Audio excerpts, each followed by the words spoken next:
చిటికెడు పసుపు, ఉప్పు,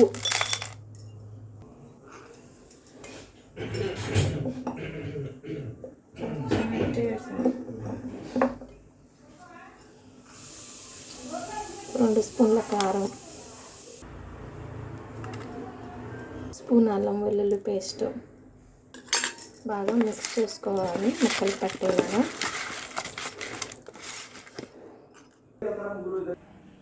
తగినంత ఆయిల్ వేసుకొని ఉల్లిపాయ, పచ్చిమిరపకాయ, ఉల్లిపొందు వేసుకోవాలని ఆయిల్ హీట్ అయ్యాక నేనైతే 5 గరిటెల ఆయిల్ వేసుకున్నాను.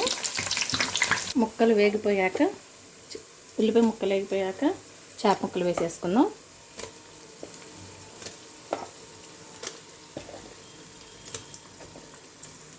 నానబెట్టుకున్న చింతపండు గుజ్జు తీసుకుందాము.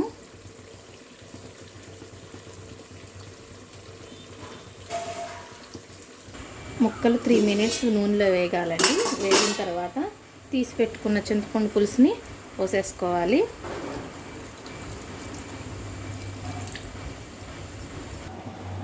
ఇలా మరిగేటప్పుడే కొద్దిగా గసగసాల పేస్ట్ని కూడా వేసేసుకుందామండి గుజ్జు కోసం.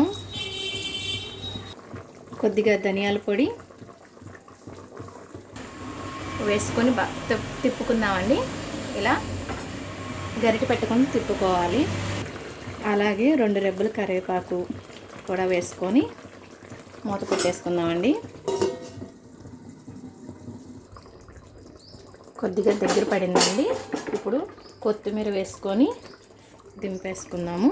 స్టవ్ ఆఫ్ చేసేసుకుంటే సరిపోతుంది. అలాగే కొద్దిగా ధనియాల పొడి కూడా జల్లుకుందామండి. ఒకసారి తిప్పేసుకొని పెట్టేసుకుందాము.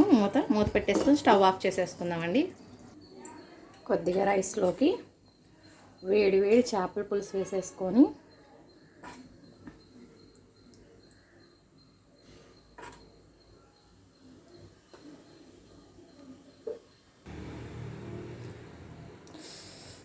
కాలుతుంది.